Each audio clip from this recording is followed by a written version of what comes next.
Good to go.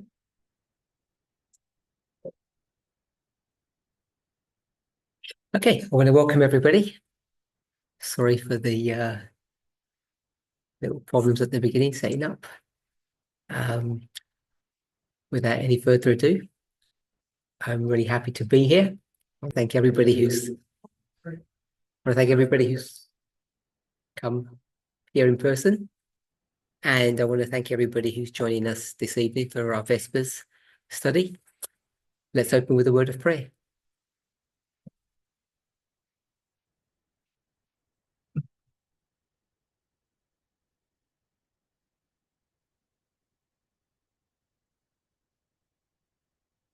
Holy God, I want to thank you for your continued watch care and your goodness over us.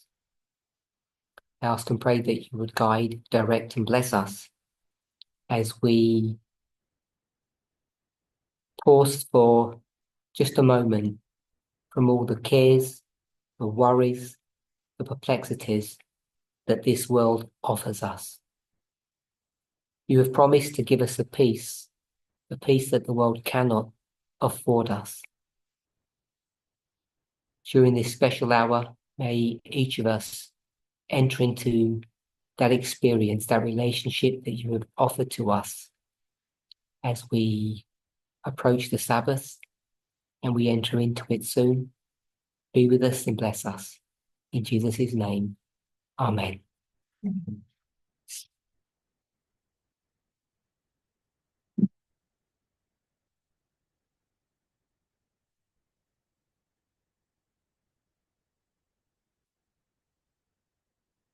So I haven't received any questions from any of the members, both in California specifically and IPR in general.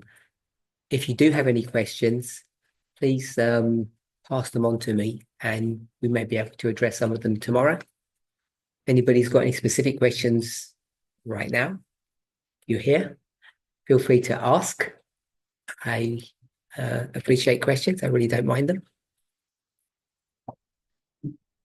So I guess for the last 2 years now, probably, but particularly since the beginning of this year, I've been tackling a number of different subjects. I say different subjects, they all relate, or they all appear different, but you'll see that they're all very much related. So I've said different ones. Can someone or several of you maybe brainstorm and we'll put it on the board? Some of the subjects that we've tackled, we'll confine it, say, to this year. Can think of some of the subjects that we've tackled in the classes that I've done this year. You can go back 12 months if you like into 2023. Who can think of some of the subjects we've been speaking about? The beginning of the year, I think it was on the 30th of December, you started talking about organization. Okay, so I've definitely spoken about organization.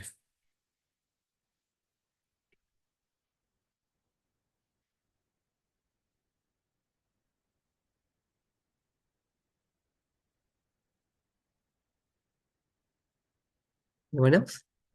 Did you speak about diet too? About diet. Or it says self-defense. Self-defense. What did you say just at the beginning of that? Or was it just... Oh, Gloria, sorry. Sarah, radical feminism.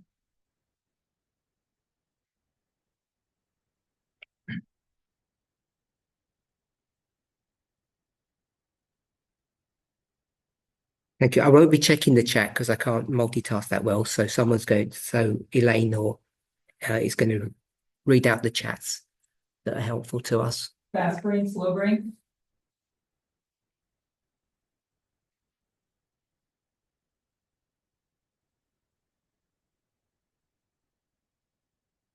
Who said that? Jackie. So Jackie's mentioned fast brain, slow brain. Either Jackie can give the response back or someone else here can. Fast brain, slow brain is an old topic that I did several years back. Why Jackie mentioned fast brain, slow brain now? There's a recent study.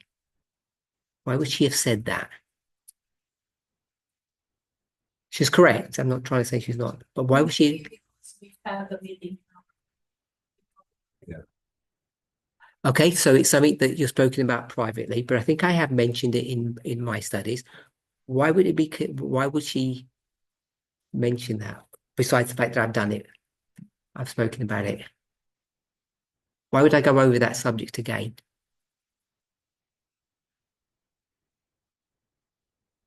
The answer's on the board already.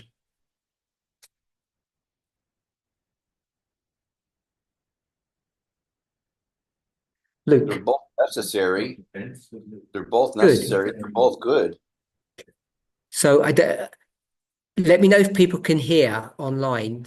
Because I've changed the audio settings a little bit, so they should be able to hear you now. If you just speak a little bit louder, if you're in the room, so I don't have to repeat it. It's connected to self-defense, and I think Gloria has just said that on the chat. So Jackie's correct in mentioning that. So I'm just going to put an arrow there. I reintroduced the subject of fast brain, slow brain in relation to self-defense. Good. Anything else spoken about? Penny has the right to vote. Sorry? Penny vote, I think it's Penny. Voting, yes. And not only the right, but I'm going to call it the duty. That's, yeah, can we call it duty? We have a duty to vote. Anything else? Nature of God.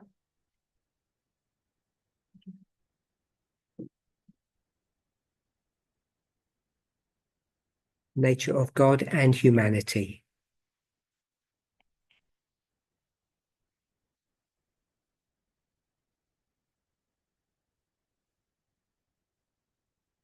Chrissy. You recently reminded us that the UN is our friend and not part of the beast, the dragon, and false prophet. Good. I'm going to put the threefold union.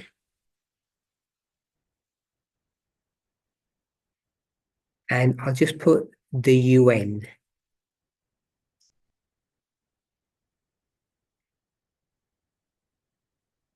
Should have put role there, but I'm going to leave it as. So the UN's place or role in prophecy.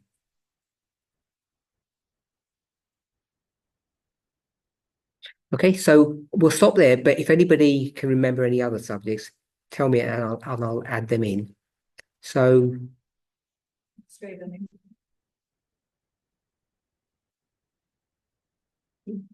Alyssa said the mystery of iniquity. And why did I mention that?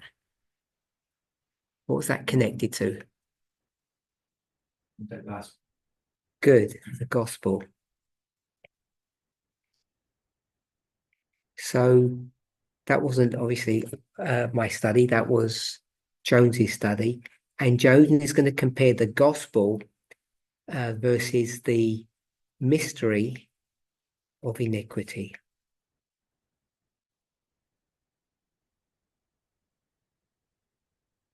Is that E or I-N-E or I-N-I? E. Q-U-I. Q-U-I. Q-U-I-T-Y. Make a yellow. I'll do it this way.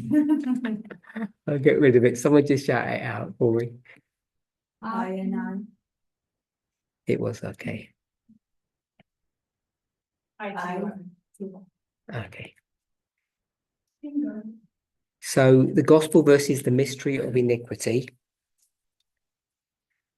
And the one last one. Equality. Equality. I got equality there. I'll put equality then.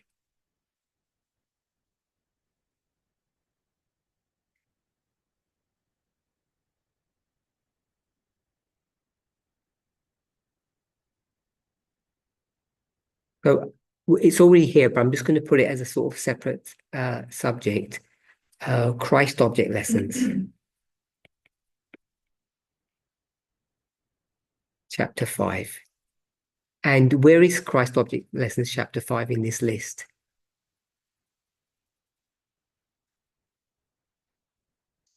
I can't shrink my thing. It doesn't allow me to shrink it. It's only a basic program.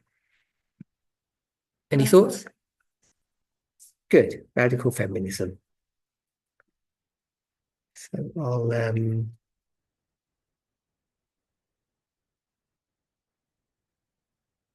an arrow there.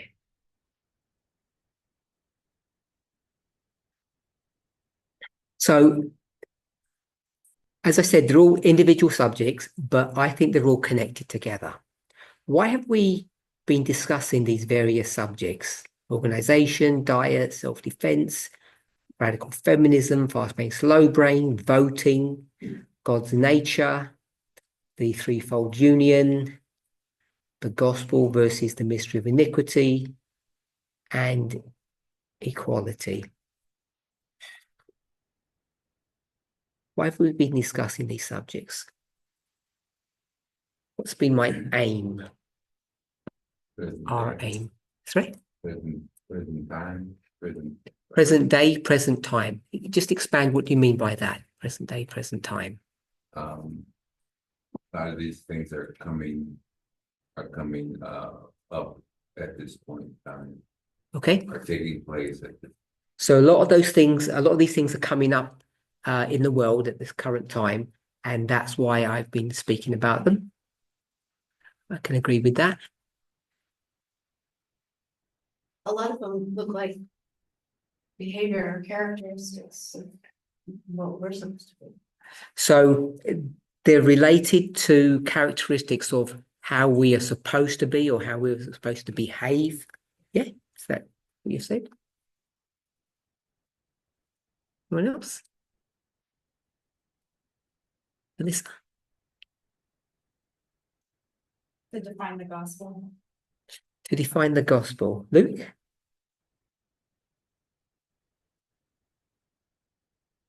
Understand God's government. Okay, so reasons. I've got to define the gospel. And Luke, you said what? God's government? Yeah, to understand it. Okay. To understand God's government. Which government is that? When you say God's government?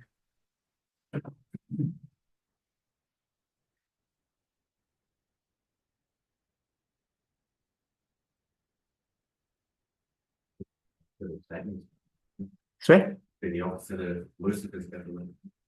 So it's the opposite of Satan's government. But when you say God's government, you mean the one in heaven? Yeah. The one that overrules all the universe, all the different planets? What were you referring to when you say God's government?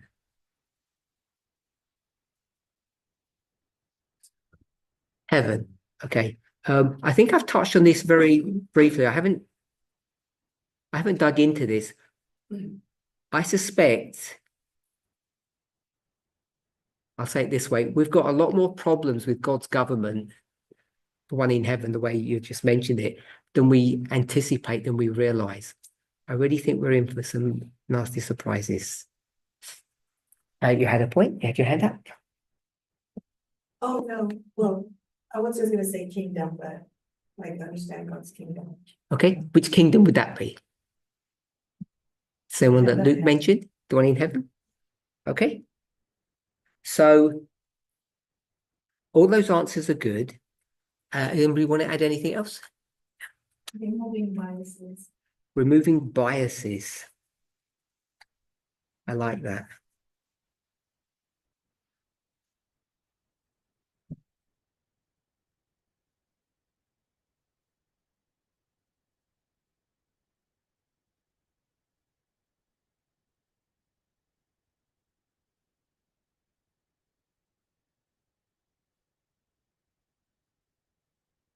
Can we remove biases?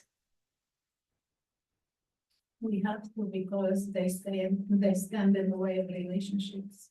Okay, so we have to remove biases. So you think it's achievable? We have to strive for the best. Okay, so I agree we have to strive for the best. Perhaps I might disagree that we can actually overcome them or put them to rest. I think the best we can do is to first understand that we have biases, look at common biases that all humans have, and then try to understand our own individual biases, which normally are the same ones, but we have, each of us, the way we've been brought up, country in which we live, our gender, many things have influenced what specific biases that are stronger or weaker within ourselves. I think the number one thing is to actually acknowledge and recognize that we have those biases and then attempt, and it's often a futile attempt, to try to manage them or deal with them. But fixing biases is really an impossibility, I think, because they're actually pre-built into our humanity. Sorry? 6,000 years, it's not that physical cake. Okay, so I can't remember your name. Christina. Christina. So Christina has said these biases are due to the sin problem. 6,000 years of sin. That's what you meant by 6,000 years. Does everybody agree with that? These biases are all a sin problem. Does anybody disagree with that? You disagree, Leah. What do you think? Bias is just stereotyping is something that is useful. It's just the way we are wired to assess the environment, and it works most of the time. It works well, but at the same time, when we translate it into humans, right, then it becomes problematic. Okay, so I'm not sure if people online could hear everything that she said, but she spoke about hardwired. The biases are hardwired into us. And you said something else that I found interesting. After you said hardwired. It's just something that's our nature because that's how our brain works in Okay. order to understand the pattern. So you spoke about it's part of our nature. That's how the brain works. And as soon as you start doing that, I think you said sometimes it works and sometimes it doesn't, Yeah. or something like that. Yeah, when you start stereotyping people. Yeah. Then it becomes a problem because people Okay. suddenly fall. So if you're going to use that definition of bias, what are we speaking about now? Christina, what are we speaking about? It's on the board up here somewhere. When you start defining biases in the way that Lena has done it. Well, Culture. sorry, Culture. I didn't catch that word. Well, culture. Culture isn't on the board. She said hardwired. Okay, so that's exactly what she's just done now. She's taken the word bias and she has explained it or defined it using terminology that's virtually identical to fast brain, slow brain. So when we speak about culture would fit into that 6,000 year model that you had given to us. But when she said it's hardwired into our humanity, in our brain, sometimes it's useful, sometimes it isn't. I think she inferred, if she didn't say it directly, because she said quite a bit, that it's there and we use it, and sometimes it does a good job, and sometimes it doesn't do a very good job. And if we can understand bias in that way, that it's part of our humanity, we can never get rid of it. It's hardwired into us, but it can make mistakes. And when you start using those definitions, you know that biases are what? In terms of fast brain, slow brain. That's right. It has all the characteristics of fast brain. And it's people, when I brought this subject up, in fact, every time I bring it up, people ask some kind of question that is framed in the following way. Sometime we're going to be able to deal with this fast brain and overcome it. Sometime we're going to manage this fast brain. We're going to put it in its place.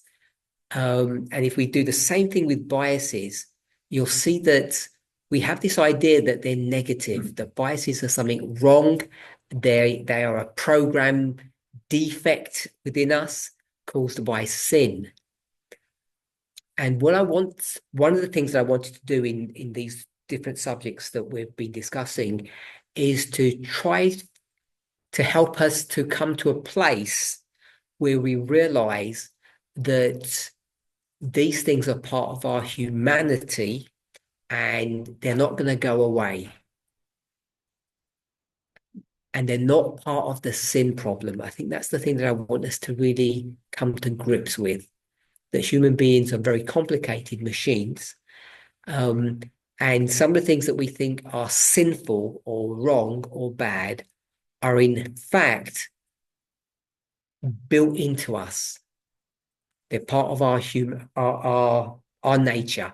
So if they're built into us, what does that tell you, Luke? What does that tell you? They're built into us. Well, if we think they're a bad thing, then God created us with something defective in us. Okay, so if we think they're bad, then God created something that's bad. And right here under voting, we've got the nature of God. So if these things are part of us, we know that they're part of God. Yeah. Okay. Everything you can say about us, because we're all mini gods, even though we're a pale reflection of who and what God is, we're created in God's image. So whatever you want to say about us, you end up having to say the same thing about God. And what our task is, part of what our task is to be able to discern or unthread what is due to 6,000 years of sin, which you called culture or connected to culture, and what is actually built into us, what is nature and what is nurture. Because most of nurture is pretty much wrong or bad. You could just call it culture, or 6,000 years of sinful education. And I think as time has gone by, maybe say that over the last 10 years, maybe not 10 years, maybe the last 8 years, 8 to 9 years, I'm hoping that we've begun to be able to have these two groups. What is part of I'll call it our divinity, and what is part of our humanity. And I'm using those terms in a way that we don't normally use them. Divinity, it would be nature, and humanity would be nurture, or what we would call sinful nature. So they're not proper terms. So please don't anybody go ahead and use those as definitions, because if you go back to, say, 2015 studies, one thing that I hope we all learn, if we've gone through those studies ever, or in the recent past at least, that what's the difference between sinful nature and sinless nature? What's the difference between them? Sin. Sin. That's a good answer. The state of yourself. Yeah. Anyone else? Troy has a question on the chat. Would you read it out for us? I have a separate question. Do you think that God is capable of making mistakes just as human beings? For example, doing something one way and thinking afterwards it is better doing it another way. Or God always thinks deeply about everything. This question is not in regards to sin. A better way or an easier way, for example, is not about sinning. That's my question, or should I contest? Troy, you've asked me this question already. I don't think I've answered it, have I? Or I have. Okay, I'm going to assume that I didn't answer it, and I'm going to assume that you did ask me this question. Someone's asked me this recently. So the difference between sinful and sinless nature is. Did someone say something? You said something, Kathy? No. Nothing. Good. There's no difference between the two. The natures are the same. The only difference is the ascendancy, if I can put it that way, or the over dependence on one element of your nature compared to another element of your nature, if I can put it that way. So maybe I'll put it in Ellen White's terms, in Ellen White language, she would say the lower powers are in the ascendancy and the higher powers are now subject to passion, to your passions. Are we all familiar with that kind of model or that those terms? Higher power, lower powers, which one rules you? Yeah. So that's a very basic way of looking at things. And we're not neuroscientists here in the movement, but I think even though we're lay people, amateurs, we've got a much better understanding of human nature than that which was given to us 200 years ago. Hence, I use the term fast brain, slow brain, which obviously is not my model. I borrowed that from someone. And now we would say that fast brain would be the lower passions. Slow brain would be the higher powers. That would be an approximation. They don't work too well if you want to be very precise and specific, but it's a close approximation. And then what that will tell you is that we do have biases and we do have a fast brain, but because we live in a dangerous world, and in a dangerous world, what do? Do three things in a dangerous world or in dangerous environment. What are the three things you do when you're in danger? Fight, flight, or freeze.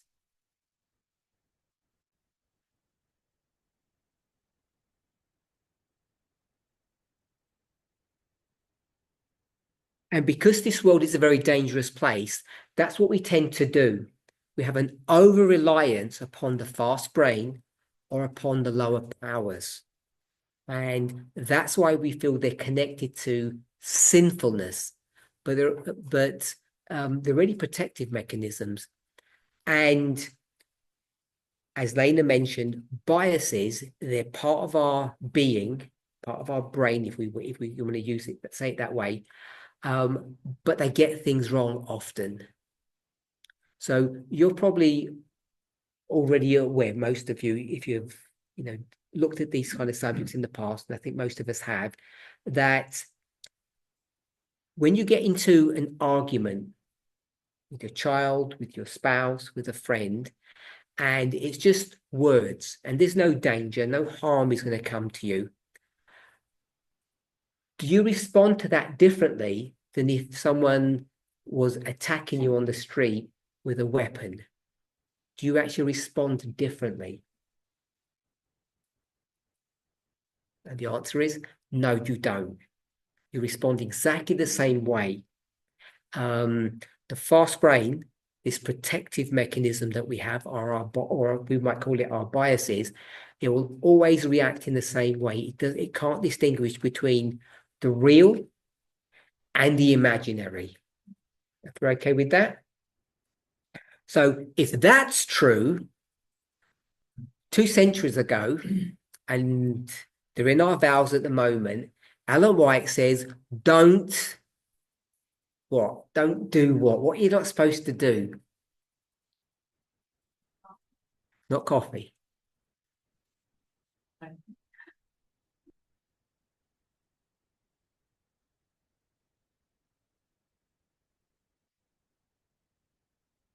Don't read novels. I'm going to call them bad books. Don't read bad books. They're all going to be bad. Anything else? Music, which is song, and we'll go with something like that. And bad movies. She would call it the theatre. Sports.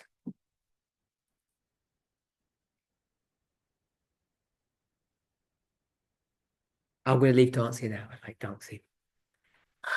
So we've got, why are all these bad?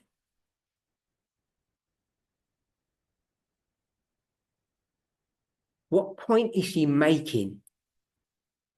Based upon what we've just, if we follow through for the thread of what we're discussing, what's she saying to us? What's she trying to tell us? She never says it. Correct our mind. I'll corrupt our mind. Yeah, she's going to say they corrupt our mind. I understand what she says. Okay. But why is she, based upon what we've just said, why is she saying avoid these things? Because of the lower passions. I had three things, sorry. Character. Your character. Someone said something here. Someone said on top of Christine. Someone else. Okay, we'll say with Christine. Because of the lower passions. Because of the lower passions. So we've just said that fast brain operates in which way? What does it do? What's it for? What's the fast brain for? Protection. The fast brain is there to protect you from your environment. And it does it in three ways. It says run or flee. You fight, which is self-defense, or you freeze. You don't do anything, you just stay still and just hopefully the danger will pass you by. You run from it, you freeze, which you kind of means like you hide from it, or you defend yourself. And we've just said that even if there is no genuine threat, someone shouted at you, nothing's going to happen. Get into an argument with someone, it's all going to pass in a few moments, but you will react in the same way. All your hormonal, physical, mental, emotional responses to that event will be the same, even though to a lesser degree than if the real thing happened. Okay? And so if you were reading, I've called it a bad book, if you were reading a good book, good meaning well written, what does it make you do? You enter into that book, don't you? You enter into the experience of those characters. So you live that experience that the author of the book is offering you. Same with the music, same with the movies, same with the sports. And so what ends up happening is if you participate in those things, you end up experiencing fight, flight, or freeze. And if you do too much of that, you end up hurting yourself. So what are the two types of nervous systems that we have? I'll say in a simple way, the way we've spoken about it in the past. Central nervous system? Yeah. Central? We'll go with a parasympathetic and the sympathetic. Okay. There are other ones. Yeah.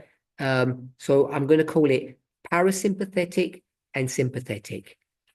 So which is the I'm going to say good one and the bad one, if I could say it that way, or the calm one and the excitable one, which is so the parasympathetic is the calm one. We will agree with that. And the sympathetic is we'll call it the excited.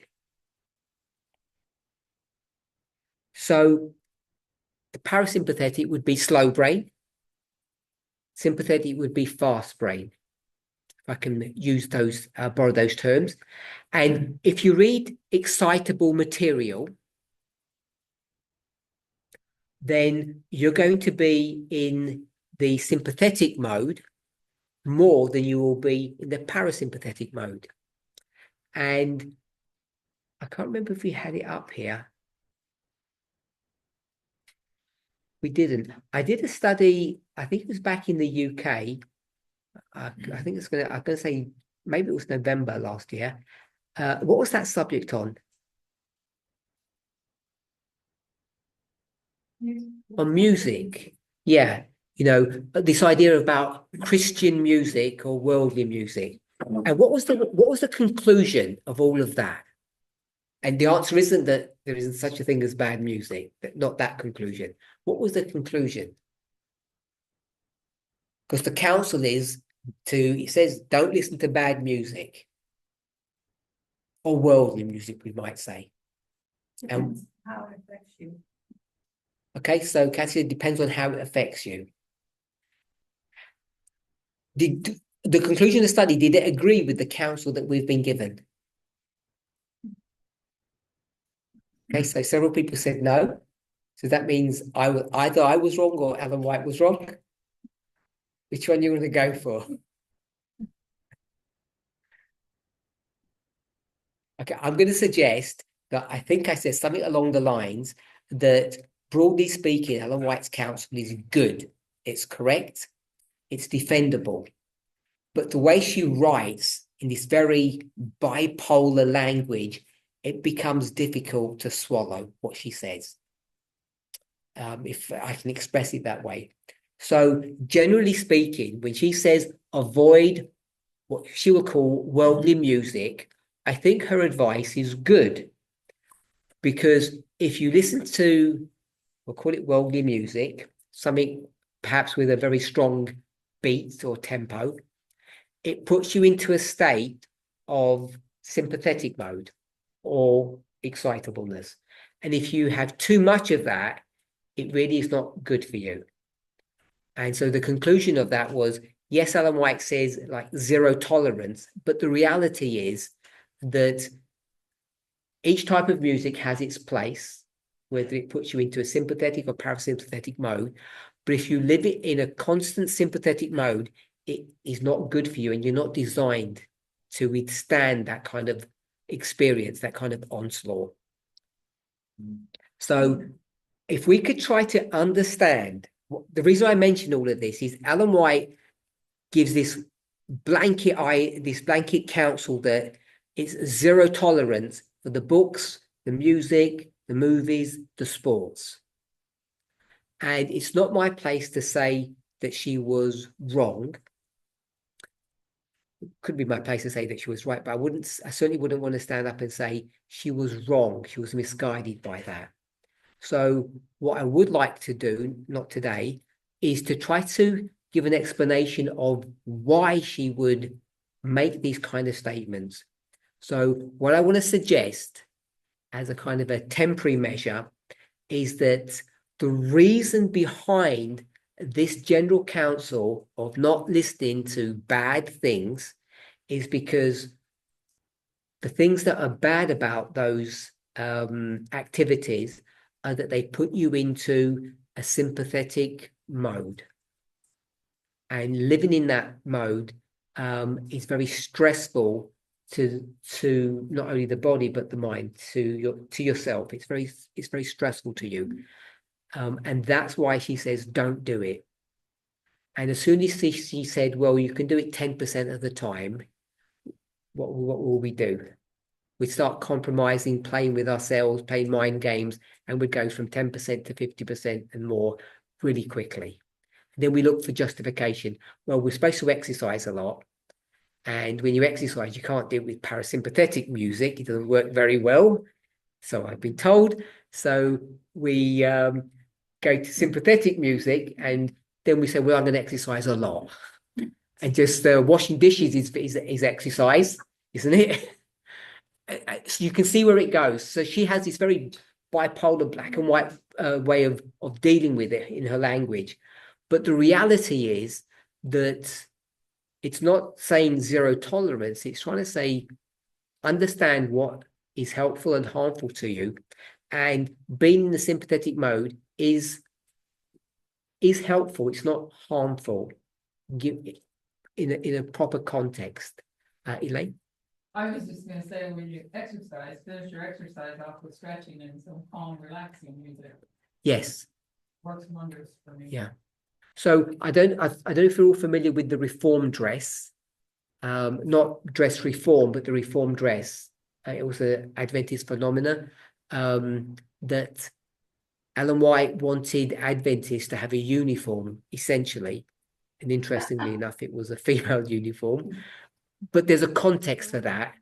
It's not just, there is a sexist perspective to it. But because of culture and society, there were reasons behind that. And what ended up happening with the reform dress? They canceled. Yeah, she cancelled it. Why did she stop it?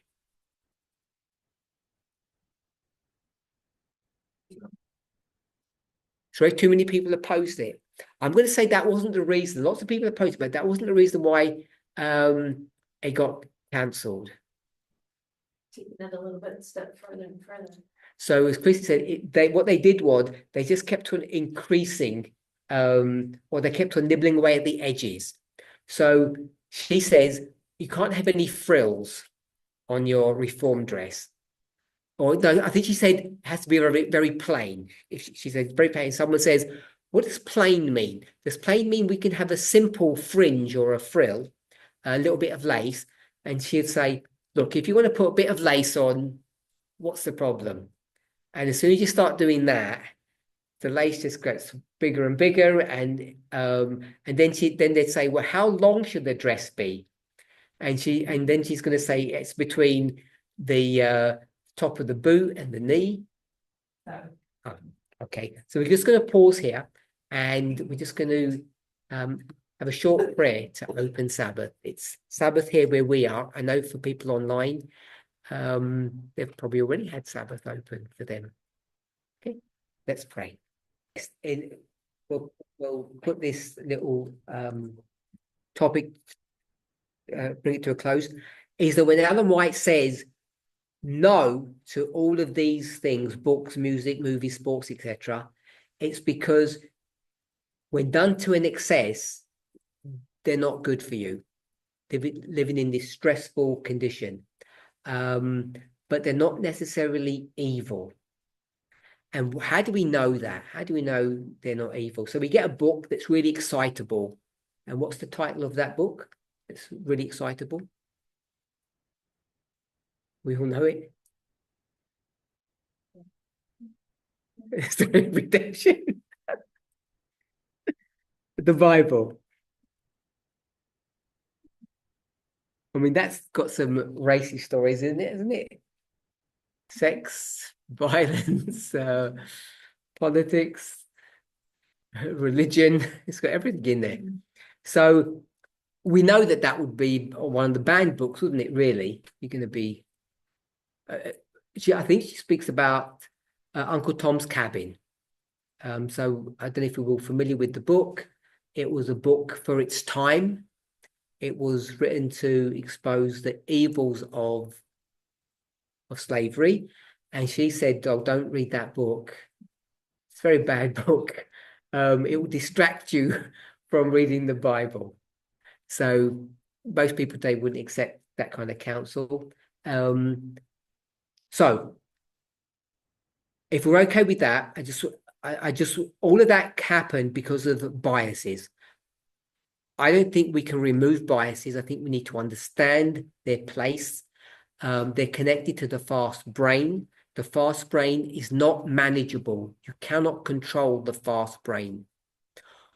All you can do is, to the best of your ability, manage your environment. So if you don't listen to, we'll call it bad music. I hope you all understand the word bad is tongue in cheek. If you don't listen to bad music, what will happen to the fast brain? It won't engage. Yep, you'll remain in parasympathetic mode. The fast brain doesn't need to engage, and you're all okay. But if you do listen to bad music, you'll get into a parasympathetic mode. Your fast brain will engage, and if you do that for too long, problems can happen. And I want to suggest that when you start reading Ellen White Counsel, we should read it literally, of course. I'm not saying we shouldn't, but we should try to understand what she's trying to do and why she's trying to do it. And if you can understand that, much of her counsel begins to make sense, including Alyssa. Coffee. Good. It begins to make a little bit more sense. Okay. So Troy asked a question a moment ago, actually a while ago, because I don't think I answered this question when he asked it privately. Is the question, does God make mistakes? Is that the number of the question? Okay. Do you think that God is capable of making mistakes? Yes. So we'll do a show of hands, which people online can't see, or you could maybe vote online. Do humans make mistakes? Okay, so there's a consensus here that humans make a mistake. Put your hands up if humans don't make mistakes. Okay, so everybody here says people make mistakes, humans make mistakes. So can someone define what a mistake is? Not an example. Give me, it doesn't have to be a precise definition. Give me your working definition of a mistake. Miscalculation to what you intended to do. Okay, so a mistake is a miscalculation.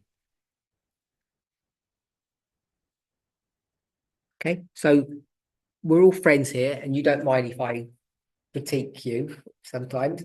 So I won't take this personally. I know you won't because we're friends. So that's not a very good definition. Why is that not very good? What's the problem with that? It's about look a quick visit to methodology. What's the problem with that answer? Mistake is miscalculation. It's simpler than that. Just look at the words. Sorry? Yeah, the prefix is the same, miss and miss. So one is the definition that I asked for ends up not being a very good definition because it's so similar to what we're trying to analyze. Yeah. So we can't use the word miss because it ends up being the same thing. What about fail? Sorry? Fail. Fail. So a failure is a mistake. That's how you're going to define. No, I don't think I don't mind synonyms if you want to do that, but do you think a failure is a mistake? Yeah. Okay. Does everybody agree with that? Okay, so some people don't agree that failure is the same thing as a mistake. If you push it for some reason, if you push something for a mistake, and then he failed. Okay, so I understand you can do a story and connect them together, but is the definition of mistake the same as the definition of failure? I would add something with failure, so I would say we tried and failed. So you try and fail, but Together that's a mistake. Like a definition where you try, but you fail. So that's a mistake. why would that be a mistake if you try something and it didn't work out?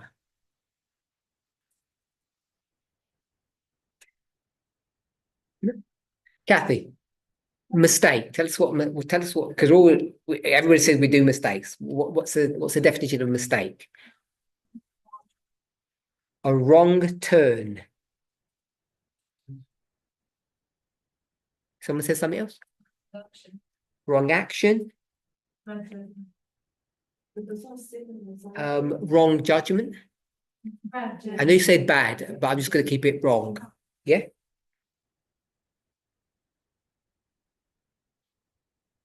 Okay, so we'll go back to what Francisco said. We've just put the word wrong here. And what's another word for wrong? Leave the second bit, just the prefix. Miss. Yeah, it's miss. So all the things that we've just given here end up being the same thing as what Francisco said. So calculation. If you calculate things correctly, can you make a mistake? Who said yes? Okay, so tell me what the word, what miscalculation means. Okay, no, do you agree that miscalculation is mistake? Do you agree that they're the same thing? Yeah. Okay, so if they're the same thing, and then is miscalculation the opposite of calculation? Yes? You can't? Can't wrap my mind around. Okay. Well, just the grammar of it says you do something which is a calculation. You do a calculation and something went wrong, which means so it's a wrong calculation, or we can use the word miscalculation. So if miscalculation means something went bad, something went wrong, or it wasn't done properly, the calculation itself was correct. So if I said 2 plus 2 equals 4, that's a calculation.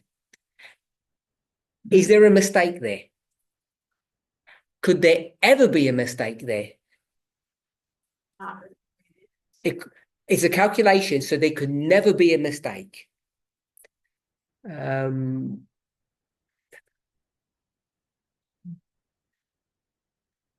if I said 2 plus 2 equals 5, what would that be? So it's a calculation, still, but it's a miscalculation. Could there ever be a correct calculation? It would always be miss.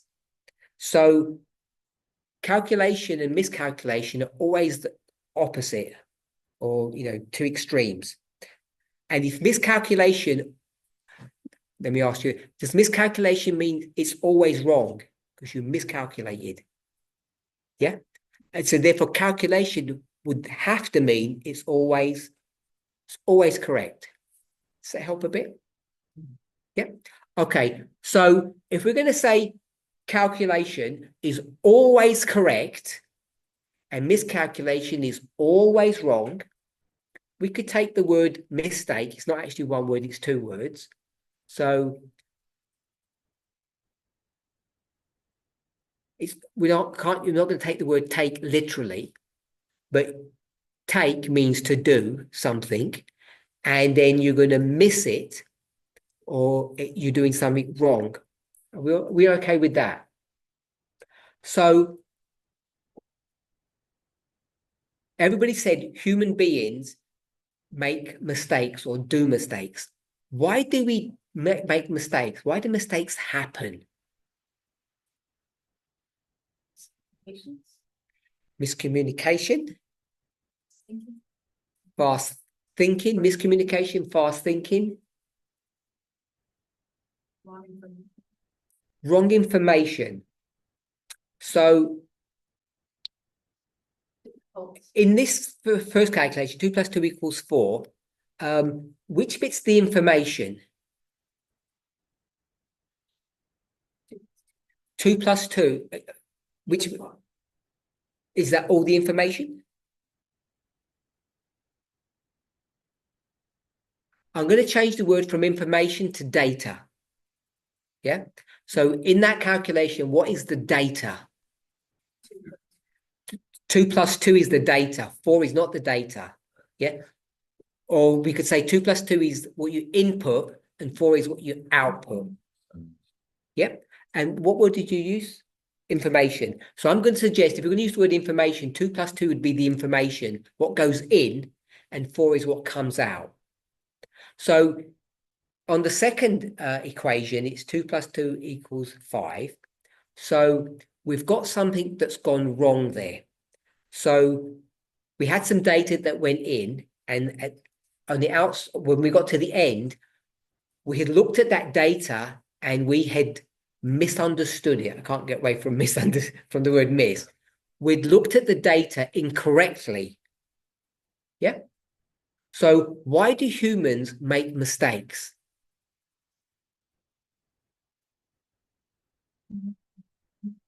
Okay, either we have not enough information, so mistakes, they happen because there's not enough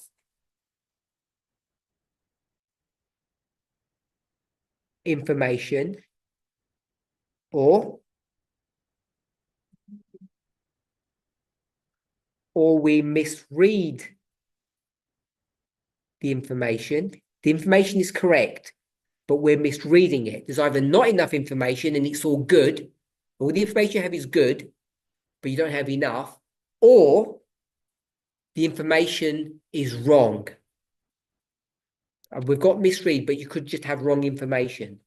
So if you have either not enough information or wrong information, what will always happen? You'll always have a miscalculation, or you'll always make a mistake. By definition, you will make a mistake if you don't have all the information or you have some wrong information. Are we okay with that?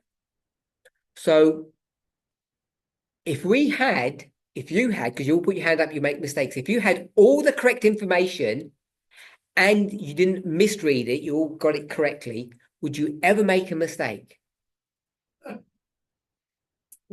Come on, the answer is, oh, Kathy says yes.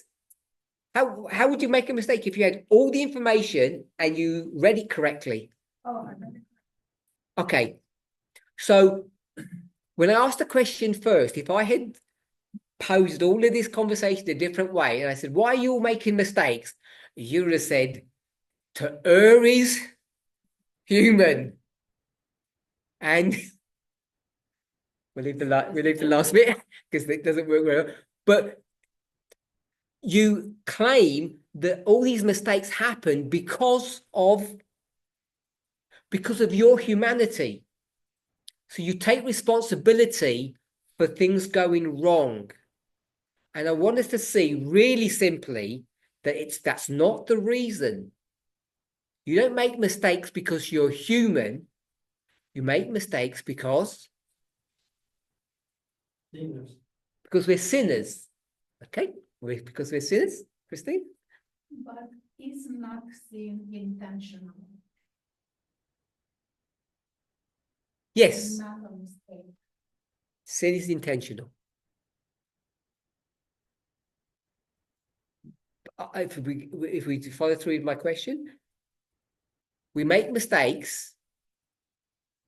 I think everybody was saying we make mistakes because we're human, but I want us to see we make mistakes not because we're human. Go on, Dana, help us. Sorry? Because we are like God. Now, why do we make mistakes? Because we don't have enough information, or we've got the wrong information. We misread, we've got the wrong information, or we don't have enough. If you had all the correct data, you wouldn't make mistakes. That's why when you sit an exam, some students get 100%. And some students don't. When you're in an exam, they have a question. Does that question contain all the data that you need to answer the question? It has to, otherwise no one could get 100%. It has to have all the data there. Obviously, you need to know how to manipulate the data, which means you need to know some equations or whatever the subject is. You need to know grammar. But all the information has to be given to you in order for you to get 100%, and 100% is achievable. So it's all about the data. It's all about the information. It's not about you and your weakness, because we're frail human beings. It's all about us either not having access to enough information, or we have all the information we could care for, but we misread that information. Or someone could just lie to you and it's the wrong information. Yeah. Like, say, like the flat earth theory. Yeah. You can have all these models that seem to indicate that the earth is flat. And if you have that information, you're going to come to wrong conclusions. You're going to make a mistake. Yes. When Eva make a mistake, God not give it all directions correctly. He was making a mistake, When Eve made a mistake, carry on. so she never received all directions from God. No, what Eve did, let's go with Adam, not Eve. Because Eve's situation is a little bit more complicated. Adam had all the information and he made the decision to disobey. Would you agree with that? And he sinned. So I agree that he had all the information that he needed and he chose to ignore it and he sinned. I don't think that's the definition of a mistake. I think what he did was definition of sin. As Christina said, he knew exactly what he was doing and he chose to disobey. Eve's situation was similar,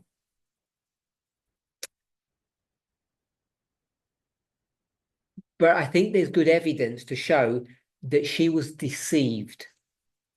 And when someone is deceived, their criminality is, the level of their crime is less than those people who know exactly what they're doing. We would call it premeditated. So the difference, I think in America, the difference between when you kill somebody, if it's premeditated, I think it's murder. And if it's not premeditated, I think it's called manslaughter. Is that the terms that you use here? You've killed somebody, you've done something wrong, but the degree of sin is different. And I think Eve's sin was less than Adam's because she was deceived. She didn't go ahead and say, I'm deliberately going to disobey God and do this thing with the serpent and the fruit. But Adam deliberately did it. She offered him the fruit and he knew he shouldn't take it. He takes it off her and he says, I'm going to eat it, knowing what I'm doing. But when Eve did it, she was deceived. She still sinned because she had information. I'm not arguing that God has still told her what she should and should not do. But I don't think either of them made mistakes. Both of them ended up doing what they knew they shouldn't be doing. And I don't think that's the definition of mistake in the way we're discussing it now. But if we start saying sin is the same as mistake, and I know many Christians view it that way, I think we end up coming to either wrong or difficult definitions of what sin really is, and we become confused about what sin is. And the sin, the Bible speaks about the sinfulness of sin. If we start saying sins are just mistakes, we start saying then that the punishment for those sins could be too severe because we couldn't help ourselves. I really didn't mean to do a sin. And when we start going down that path, I think the line about what is righteousness and what is sinfulness becomes so blurred, people become confused about what is right and what is wrong. And I think when people get to that place, and many people are in that place, they have miserable lives because they don't know what God thinks about them. They don't understand their relationship with God, and they can never have true peace. A person can only have true peace when they know not just that they're forgiven of their sins, but they know they're not sinning against God. when two people come together, when they're married, if there's some doubt between them in their commitment to one another, the strength of their relationship, the relationship can never be strong. It ends up fragmenting. They have to be sure that there's a bond between them. We might call it love, but there has to be a level of trust and acceptance. And I don't think we can have that with God unless we know that there is nothing between my soul and my Savior, as the hymn goes. And that can only happen when we know that our past sins are forgiven, and I'm currently not planning to do any sins, and I'm not engaging in any sin. And for that to happen, we have to know what sin is. And I don't think they're mistakes. And I'm not sure what your religious background is, but many Christians, well, I say many Protestant Christians or evangelicals, the way they understand and define sin is that they can't stop doing sin, and all God keeps on doing is just looking away and ignoring all the sins that they're doing, and they end up calling them mistakes. And I think that leads to a really bad relationship with God. That's how I view it anyway. Elaine. I just want to read a couple of comments from Mary. Go ahead. What about how we read and process the data methodology? And her second part was what role do our biases play in processing that information and the impact on the output? So, yes, it's how we read the data. If you're not good at methodology, you're going to make mistakes, for sure. So I think that fits within the model that we've already spoken about. And when we talk about how our biases affect our ability to read the data, that's a really important thing to consider. And that's why it's really good to work in groups. That's why you're supposed to cross-check your work. That's why we have 14 rules, because those 14 rules aren't just 14 separate rules. They have this repeat and enlarge technique or method built within them. So as you go through methodology in a good way, in an appropriate way, you end up having what we could call a fail-safe or a self-check. And once you start doing that, you'll be less prone to make mistakes, the better you are at that. So the summary of what I want to say is, when I first asked the question, or it's Troy's question, is to not talk about God first, but talk about us, is the reason we make mistakes is not because we're humans. We don't make mistakes because we're humans. Because if we did, and I think I don't fully understand what's behind this question, but if I were to guess, Troy is, like all of us, knows that we're built, constructed, made in God's image. We're identical. We have all the same emotions, characteristics. We're just shadows of what God is. And therefore, if we're going to define mistakes as being part of our humanity, that would then infer, in fact, it would be a definition that God would always make mistakes as well, just like us, be part of God's nature. I can say part of God's humanity, or really part of God's divinity, that mistakes are built into God's nature. So that's where it would lead you. And I'm not trying to say that's wrong, but I've said if we work with humans, it's pretty easy to see that mistakes aren't there because we're humans, that there's some problem with us. We were constructed incorrectly.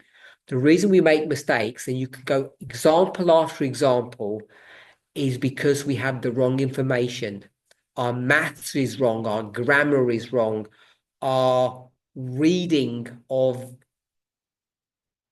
people's responses to us, the way we relate to other human beings, to our environment, we misread things, and that's why mistakes happen. And can they be fixed? Theoretically, yes, they can. We could get to a place where we never make mistakes. But we have things like our biases, the way we were brought up, that we're not experienced in processing all this information. There may be a lot of information and it could overwhelm us. And then we may make a mistake. So if you can understand mistake in that fashion, that if there's too much information or we're not experienced, we will be prone to make mistakes. But we can get better, we can improve as time goes on, as we become more skilled. So if we define mistake that way, and I want to suggest that's a good definition for mistake, then perhaps now we can answer Troy's question. Does God make mistakes? So what do you need to do your calculations? You just need information. You need to make sure that the information's correct, and you need to make sure that you don't misread it. And if we were to look at God, and we will say, inherently, God, like us, doesn't make mistakes, then the only reason God would or could make a mistake is that God doesn't have the ability to read the information, or God gets overwhelmed. They say, oh, my head hurts. This is too much information. I can't cope with all of this. Make it easy for me. So it'd have to be that kind of scenario, because that's what happens to us. We get overwhelmed and we kind of shut down. So if that doesn't happen to God, because God's brain is a lot stronger than ours, and God, like a supercomputer, if you like, can take multiple pieces of information all at once, a stack of information, let's call it infinite information, and understand the information correctly, process it correctly. Would God make mistakes? Could God make a mistake? The answer is no. God can't make mistakes if God doesn't misread information. And if we don't misread information, we can't make mistakes either. It's not that we won't, we can't. You can't get 2 + 2 = 4 wrong once you know the answer. You can't do anything to that. And that is just a very simple example of a very complex world in which we live.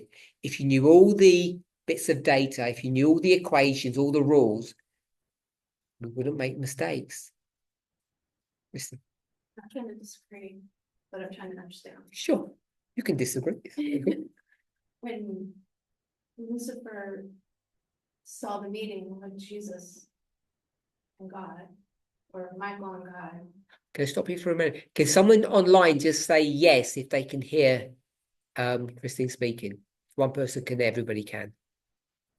So I don't have to repeat it. Yes, carry on. So when Lucifer saw God and Michael having the meeting by themselves, and he thought he should be included, did God know that he was going to get upset and jealous already? Does God already know our actions ahead of time? Because I thought we discussed that he didn't. Only, he could come up with all these, like, think different directions where we might go, but. Okay, so we've looked at that that story, that scenario, in different ways. I've done it privately and publicly, and I don't know if I think I've said it this way. What I want to suggest is, like many parents, they put their children into stressful situations, and they do that deliberately to try to train them. So they'll take their children to a park or a playground or something, and they'll create an environment for their children where they are forced to share something, either of their own or they have to borrow it from another child.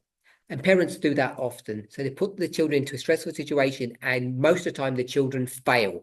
They exhibit selfishness. So I think we all know that's a real, that's a real situation that happens every day. We've all been through that as children. If we're parents, we've all done that to our children. So, Christine, if you were a parent and you were to do that, why would you do that? To give the child an opportunity to make that mistake so you can teach them the correct way to. Okay. So whether or not you know they are going to pass or fail, the purpose of, I'm going to call it the test, is for them to grow. And so you may not know what they're going to do, but the purpose isn't the knowing, the purpose is the growing. Agree with that? Okay. So a second related question is, if you make the test for a 3-year-old child, the same test that you'd give a 15-year-old child, what do you know will happen? You'll know they fail. So if you know that they're going to fail, what would be the point of the test? The experience, so you can teach them. I'm going to say there wouldn't be any point to the test, because why are you testing them? Are you testing them like an exam, or are you wanting them to grow? So you want them to grow. And I think we've discussed, or at least I've discussed, that when God does something, there are two mechanisms for growth. Either you do it in a pleasurable way or a punitive way. And God always does things for good, not punitive. So if God wanted Lucifer to grow, God's going to do it in a positive way, not in a negative way. So if God gave a test to Lucifer that was so difficult that God knew that Lucifer could never pass it, you might say, well, there would be a lesson to learn.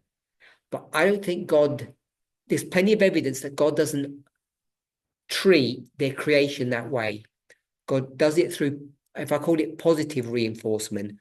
So if that's the case, then the test that God gave to Lucifer in the scenario that in the story that you offered, that would be a reasonable test. That's the point I want us to see. It'd be a reasonable test. So if it's a reasonable test, it's 50-50 whether or not Lucifer could have passed, or no, would have passed, because he could have passed. It'd be 50-50 whether he would pass or not.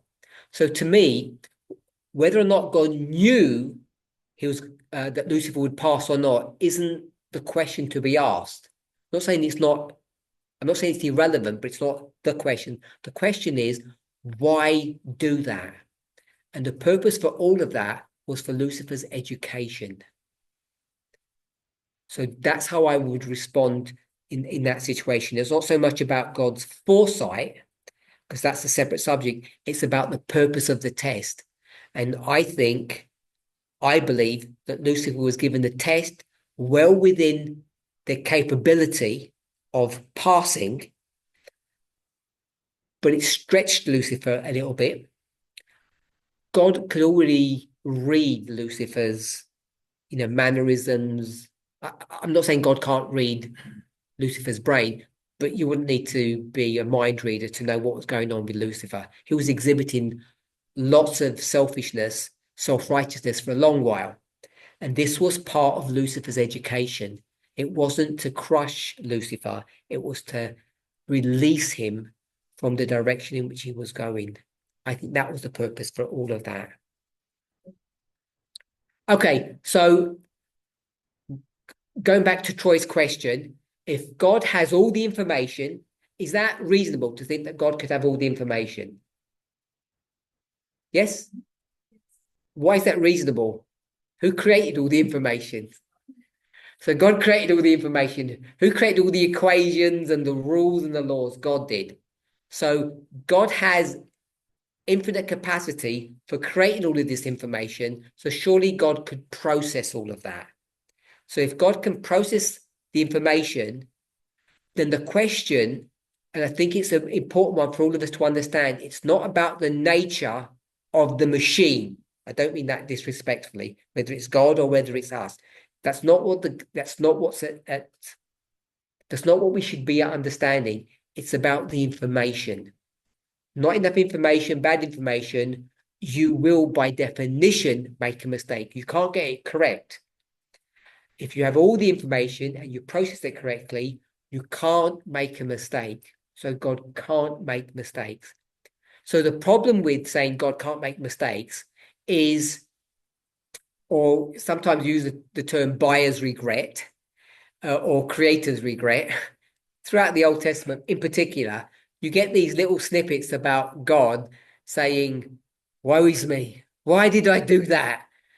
It repenteth me that I made all these human beings. Now I'm going to have to destroy them with a flood. And oops, that didn't really work out too well, did it? So what are we going to do now? Oh, I know. I send my only begotten son to try to fix the problem, and that doesn't work too well either. So it looks like God is making looks like it if you don't read carefully or if you read too literally. So I don't think that's actually that large of a problem to resolve. If we can manage the first bit of our discussion and conceptualize it and accept it, and it's more about us and the reason why our mistakes happen, you're able to be gentler upon yourself, I hope. Ellen White says, really bad paraphrase, human beings don't realize their potential. We're so far away from our original creation, the way we were put together, we don't realize the potential of our divinity. But hopefully we begin to understand it better. If we knew our potential, we would rise up to that. Everybody has that kind of, when you teach children, you don't keep on putting them down. You're stupid. When you tell a child that long enough, they begin to believe it. And it's a really bad way to bring up children, smacking them, verbally abusing them, all of that. It's really bad methodology. I hope you all know that. In most civilized places, it's actually even against the law to do that. They have rights. So if you nurture children in the correct way, they have the potential of flourishing, if I can put it that way. Okay, Troy, what have we not answered that is related to your question? Or maybe we've answered everything. I don't know if I missed any part of your question, or if you don't agree with any of our response. So as you're responding to me, Troy, I'm suggesting that God not only doesn't make mistakes, God cannot make mistakes by definition, and human beings cannot make mistakes if only they had all the information. But we're just not clever enough to get all the information, to understand it, and to not misread it. And that's why we make mistakes. But that's why, compared to a 60-year-old and a 6-year-old child, an adult and a child, the 60-year-old generally makes less mistakes because they're able to process information better. We just call that experience. What's Troy telling us? Or have we lost him maybe? And he's still here. Oh, okay. Can I make a quick comment? Go ahead. So there is this writer, his name is Yuval Harari. Yuval Harari. Okay. So he's he wrote like a number of books. And it's interesting that there's this idea that he in one of his books conveyed that the world is right now flooded with information. So there's a flood of information, and it doesn't make it easy for people. And I think what really distinguishes our movement is not the amount of information, but rather the quality of information. And this is where Harari says that people need high quality information, which is very hard to find. Literally, he calls it like a treasure. And I find it interesting because in our movement, we don't necessarily understand the realms of psychology, biochemistry, but at the same time, we're able to make right decisions, or not to say right decisions, but understand human nature much better, precisely because of the methodology and what I call it, the quality of the information that we get. And I think this is what's really makes us different from the people in the world, because people in the world, they're just swimming in the information, misinformation, disinformation, right?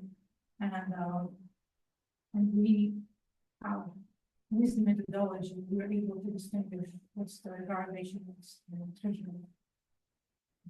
I really like the way you've put that. So a word that's been in our movement for a while, Elder Tess introduced this word to us, was noise. So I think we all have a reasonably good understanding of what noise means. Noise is what? It's information. We know it's information, but it can either be irrelevant information or misinformation. And if we can get to a place that we can select information to be able to discern what is the correct information and what is the incorrect, good or bad, we can get much better, much more refined answers. Rather than us saying that we could achieve absolute truth, at least here on this planet, I think our objective should try to get to a place where we have close approximations to the truth, if I could say it that way. A close approximation is achievable if, as Lena said, you have accurate and good quality information. Sometimes you use the term filter. We have to filter the information. We have to discard the noise. The noise can actually be legitimate, but it can be distracting and confusing. And so if we can select, as she just told us, good quality information, you won't get an absolutely correct answer, but you can get a really close approximation to that. And for most of us, most of the time, that's actually pretty good enough if we can do that, if we can live that way. So I like that. Troy, what have we missed? What do we need to do? So Troy said the last part where you mentioned about God and the Old Testament, e.g. God saying why I created humans, is really the part I was asking. I think God is like a humorous parent when or I'm going to call it, I hope no one takes this badly, a pet owner. I converse with people and they talk to, I'm going to say normally, that's a very bad way. They just talk to me regularly. And when their pet's there, they turn to their pet and they just change their voice tone and the intonation. And it's like, and sometimes I said, you don't speak to me like that. How comes I don't get this TLC? I just get like your normal everyday language, and they get these, and they haven't even done anything for you. You know, they can't communicate, they can't tell you anything. I could respond to that kind of treatment much better than your cat or your dog or your gerbil would. And yet I never get it. And you know that we all do that with children. You know, you're speaking to someone, you pick up a baby and you start saying, oh, why do we do that? Why do we think the child responds better to those tones or those mannerisms or those words? Because they don't even understand what you're saying. But we do that almost, instinctively. Why do we do that? Why do you talk to your pet? Like, I'm going to call it funny. And usually whatever it is. I mean, I don't know if you watch those sort of cartoon movies or whatever, and the dogs or their pets are talking to one another and they can speak, they're saying, then my owner does his crazy thing or whatever. And, they're talking strangely to me. I don't know what they're talking about. I always wonder if that's what they think. Like, what are they going on about? Can't they speak normally to me? Why can't they treat me like the same way they treat the other adults? I'm an adult in this room. Why do you do that? You all do it, so everybody can answer. Christy.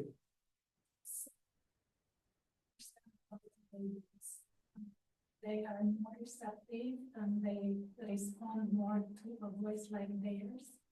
So when the mom has like a baby voice, has that baby voice, it's for them to be more receptive. And then they can, answer or, yeah, it gets their attention. Okay. I don't know about pets. Oh, I was going to ask about pets. Okay. Alyssa? The response of the lamb. That's why I do it. Because Well- the animal has a different, they respond differently. It's like they perk up. Oh, you're talking to me. Really? And you haven't just spoken normally to your pet? But when I do that to cats, they'll respond. When you mimic their voice, so that's the same as the baby then, you're going to say. But people don't do that. People don't do that. I don't see people saying woof, woof, woof to their pet dog. They talk to them. It's different. Talking, like, right? Don't you know that that's what you want? I mean, they have a whole other, like, reception to, when you get excited, they get excited and. You believe that? So they do I understand observe it. Okay. the tone of the voice, because if you yell at them, they know it's something bad.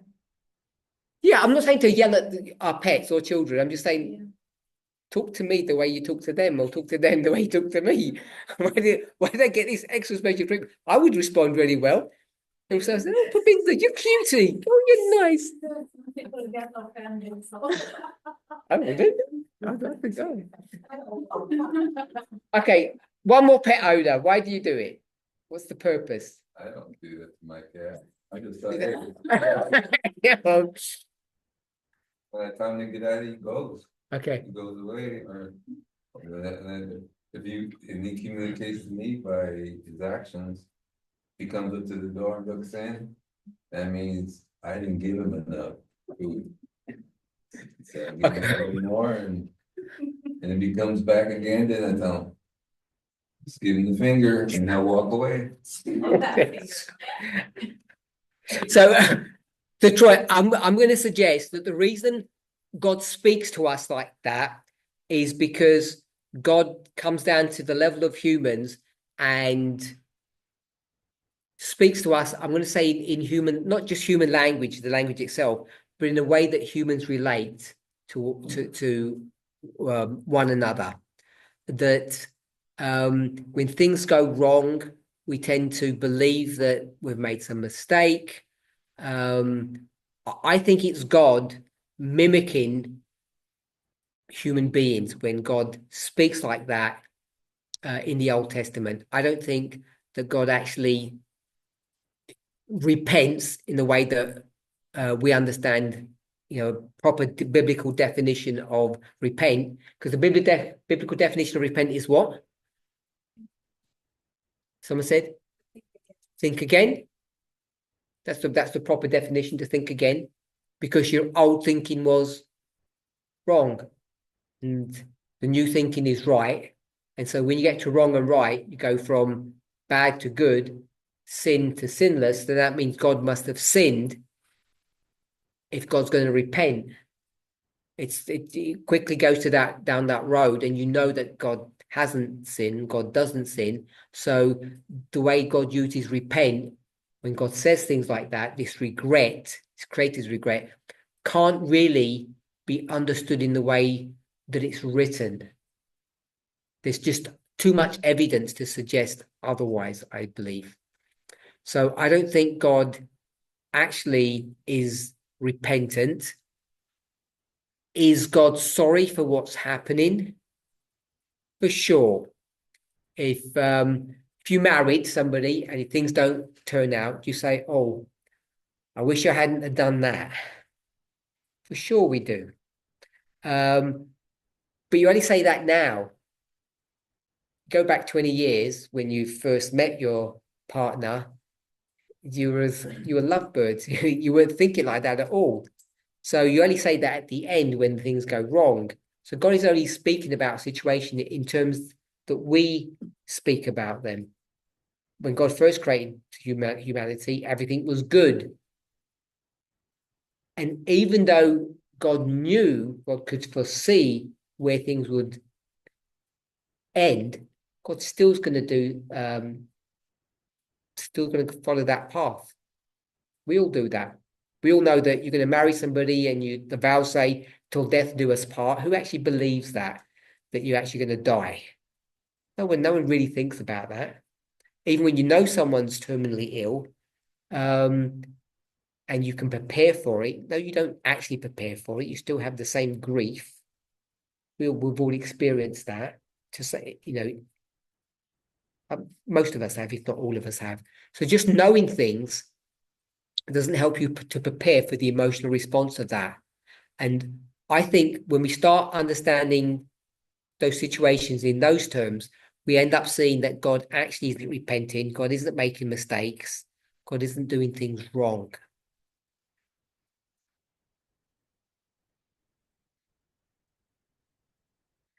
Okay, so Susan's response is good.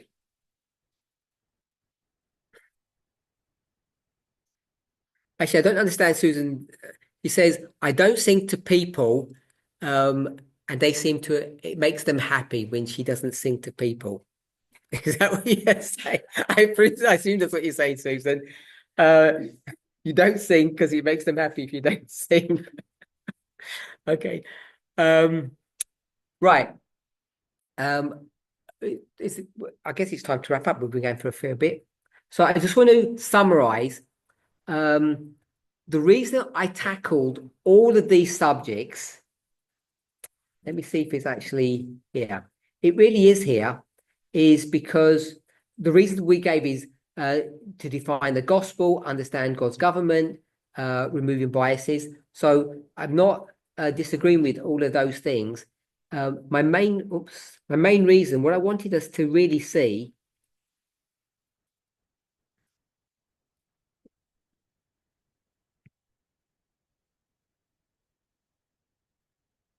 is to try and understand what this term means.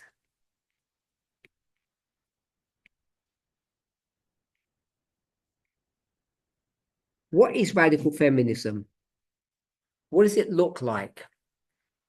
And I've been trying to explore this by myself, with friends, publicly, for us to be able to get a better grasp of what radical feminism really is. What does it mean? And after looking at it through all of these various subjects, try to explore aspects of it. My current journey of exploration has taken us to Christ Object Lessons, chapter 5. And what has that taught us as we close now? What's the sort of the theme that we can get from Christ Object Lessons, chapter 5? Because people have mentioned about God's kingdom, and that's what chapter 5 is about. It's about God's kingdom. It's about God's government. It's about how things are organized. It covers all of these many aspects. It covers the gospel, and therefore it would cover the mystery of iniquity, because we can contrast the two. You'll see it hits most of these, if not all of these subjects. And so far, there will be others that we will discover. What's the punchline that or the summary position that we've seen for Christ Object Lessons? I think I've mentioned it. Sorry? There's no comparison to any earthly government. See? I have come to understanding that radical feminism is equivalent to the master seed and to the rock that is cut from the moon. That is the kingdom of heaven. Good. So what I wanted us to see, that radical feminism, if it's this movement, if it's the kingdom of heaven, then You can't go to the world to see what it looks like and how it should operate. And so now we have a problem. What's the problem that we have? Where did we start our journey in radical feminism, in our studies of radical? Where did we begin? What was our source of information? Where did we start? I'm going to say the Bible. Because if we were to say that the great test is equality, we could say, or radical feminism, they're all facets of the same thing. When did that great test begin? When did it says on your marks, get set, go. When was that? Time at the end, 1989. So that's when it began. So all of this journey that we've been on, whether we realized it or not, was all bringing us to this point here, even though we didn't realize it. So we began our journey in the Bible, as we know. So as we were looking in the Bible, we came up short, if I can put it that way. We say the Bible doesn't really give us good models to understand the great test. So we're not going to pass the great test by reading the Bible, are we? Are we? No. Why? What's the problem? We're going to make mistakes. We're going to make mistakes or a mistake. Why? Misreading, misunderstanding. The information in the Bible is, let's call it sketchy or dodgy. And it's really easy to get it wrong. So we figured that out, say in 2018, 19. We figured out actually the Bible is giving us a lot of we're misreading the data. So what should we do then? Forget the Bible. Now what should we do? Good. Now we'll go to I'll call it the media. We'll go to the secular media, and that will solve all of our answers. Secular media, secular authors, because then we can act, because we're all the radical feminists. You don't even see the word in the Bible. They're all around the world. Now, if we look at them, study them, we'll be set. They will be the new gurus for us, if I can use that, borrow that term. And that all seemed to be working well, kind of. But there's been a problem, at least for me, that when I start trying to understand and explore what their vision of radical feminism is, what platform they stand on, often we find ourselves in disagreement with them.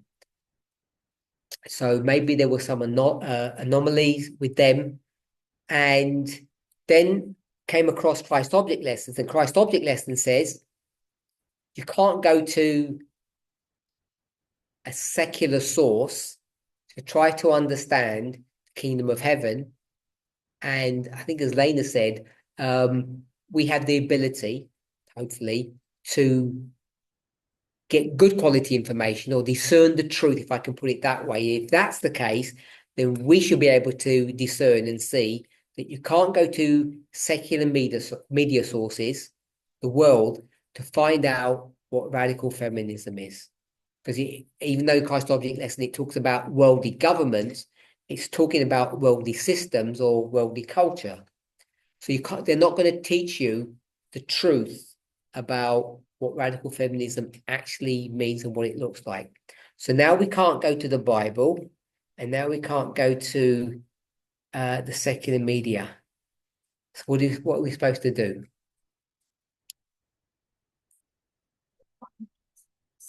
So Alyssa says we need to define it ourselves. So if we're going to define it ourselves, we still need some source, we still need some information. And there's only two sources of information on the board. It's the Bible of the world. They're the only pieces of information you can have. So we can't throw them away, but what we have to do now is look at that information and realize that it's corrupted, it's biased, it's problematic, and with our clever hats, we now need to look at this information much more critically. And throwing away the Bible and just going to the world isn't going to give us the answer. Retracting or retracing our steps from the world and fleeing back to God, to the Bible, is also not going to give us the answer as well. We have to manage both pieces of information and be much better and much more critical about the information that we have so that we don't make a mistake. Let's go to this prayer.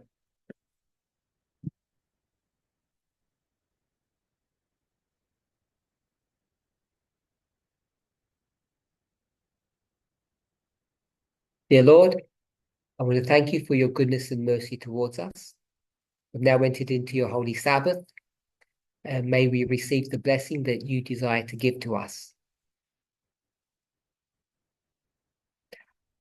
For myself and for all those kneeling before you, I don't want to ask for forgiveness or acceptance because of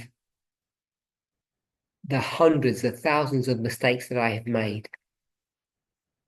What I do ask is that you will help me to be honest to myself, to those around me, that you will help me to approach things in the way that you would approach them, with a care, with an attention that each situation or circumstance demands. That I would look at information critically and that I would strive to not make any misreading of the data or the information that I have at hand. That I would be diligent in searching for as much information as I can find before coming to a conclusion.